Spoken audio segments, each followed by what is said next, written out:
Y si la Biblia fue escrita por los vencedores que después de siglos de lucha lograron establecer cuál era la doctrina correcta, dejando fuera todos estos escritos y evangelios que no cuadraban con su narrativa, a los que ahora conocemos como evangelios apócrifos, que los años se han encargado de enlodar y clasificarlos como textos falsos. Pero el origen del término apócrifo no hace referencia a lo falso, sino a lo oculto. La Biblia que conocemos no siempre fue así. Antes de que se decidieran cuáles eran los evangelios oficiales, circulaban decenas de evangelios. Evangelios que presentaban una visión completamente diferente de Jesús. Desde diálogos secretos con María Magdalena, hasta un niño Jesús que estaba aprendiendo a controlar sus habilidades divinas. Todos estos evangelios apócrifos no cuadran para nada con la doctrina oficial. ¿Acaso escondían verdades que resultaban incómodas para el Imperio Romano? Hoy analizaremos el origen, la censura y el redescubrimiento de estos evangelios apócrifos. Primero, ¿por qué los evangelios apócrifos quedaron fuera de la Biblia? Antes de llegar a conclusiones que rayan mucho en la conspiración, hay que establecer que sí existe una explicación racional de por qué estos evangelios no pertenecen al canon bíblico.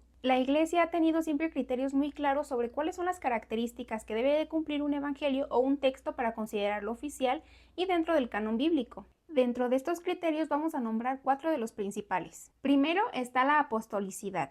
Esto implica que el evangelio debe tener una conexión directa, ya sea con el apóstol o con alguien de su círculo inmediato. En el caso de los evangelios de Mateo, Marcos, Lucas y Juan, se dice que se tiene un rastreo específico y bien identificado de su fuente de origen. Y en el caso de los evangelios apócrifos se cree que fueron escritos mucho tiempo después, aproximadamente entre el siglo II y el siglo IV, y que fueron escritos por grupos gnósticos, por sectas y por autores desconocidos. Y no se puede rastrear su origen como tal. El otro criterio era que buscaban que los evangelios fueran compatibles con la doctrina cristiana que se estaba consolidando. Se buscaba que no se pusiera en duda la doctrina y que por supuesto no fuera contraria a las ideas de la fe que estaban estableciendo. Querían alejarse de cualquier idea de herejía, aunque fuera mínima. Por ejemplo, en algunos evangelios apócrifos podemos encontrar menciones a María Magdalena. La mencionan como la compañera de Jesús y alguien más importante para Jesús incluso que sus apóstoles. También encontramos una versión de Jesús iracundo que está aprendiendo a controlar sus habilidades sobrenaturales. Hay algunos apócrifos que mencionan que quizá Jesús ni siquiera fue crucificado, y hay otras historias sobre cómo Jesús logra ir al infierno con la intención de abrir el cielo. Va al infierno también para liberar a las almas que estaban atrapadas ahí. Y todas estas historias para nada son compatibles con la doctrina oficial.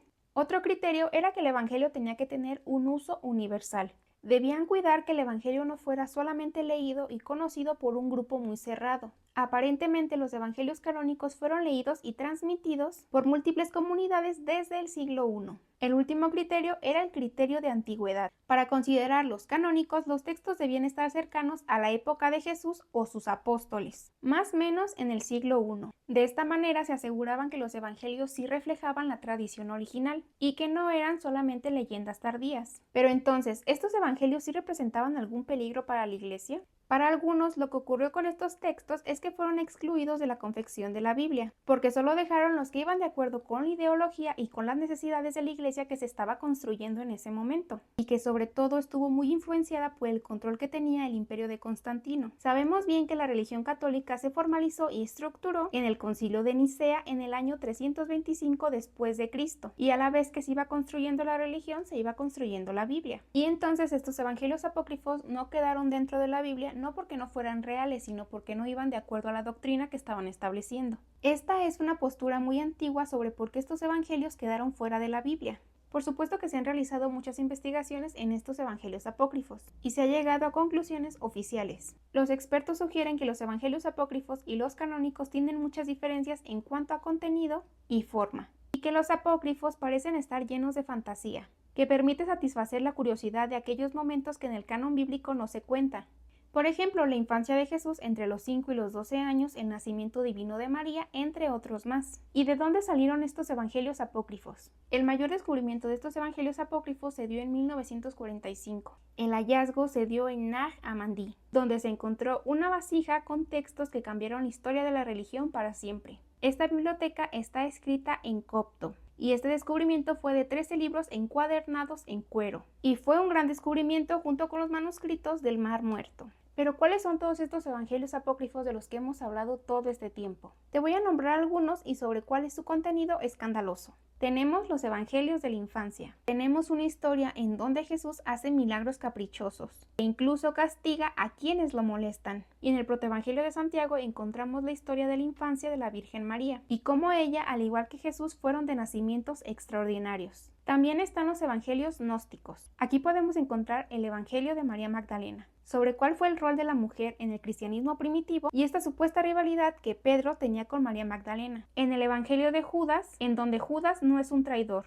sino el único que entendió la misión de Jesús y lo ayudó a liberarse de su cuerpo físico. Por supuesto que hay otros evangelios más, pero me gustaría analizarlos después. Con esta información ya podríamos llegar a una conclusión sobre por qué fueron excluidos estos evangelios apócrifos. La respuesta sencilla es: no es que se excluyeron, sino que nunca pertenecieron al canon bíblico, porque nunca cumplieron con los criterios establecidos por la Iglesia. Esa es la respuesta oficial. No por eso dejan de existir posturas muy diferentes. ¿Que fue una conspiración por mantener el control por medio de una religión? No lo dudo. ¿Que los apócrifos no eran compatibles con la doctrina que querían imponer?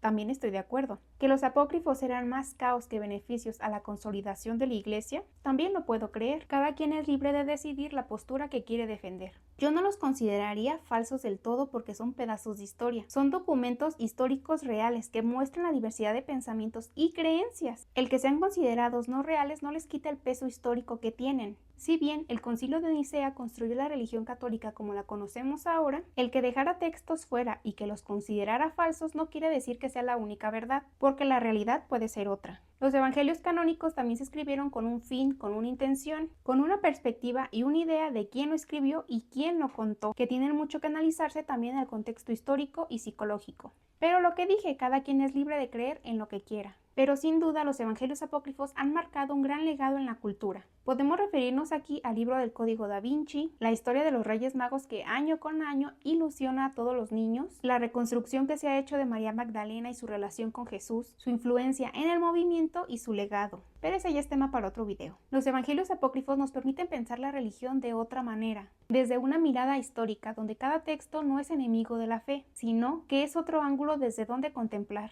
Tanto los evangelios canónicos como los evangelios apócrifos y su impacto depende de quién lo lea y qué decida creer. Este fue un pequeño recorrido sobre los evangelios apócrifos. Espero que esta información te guste y nos vemos en otro video.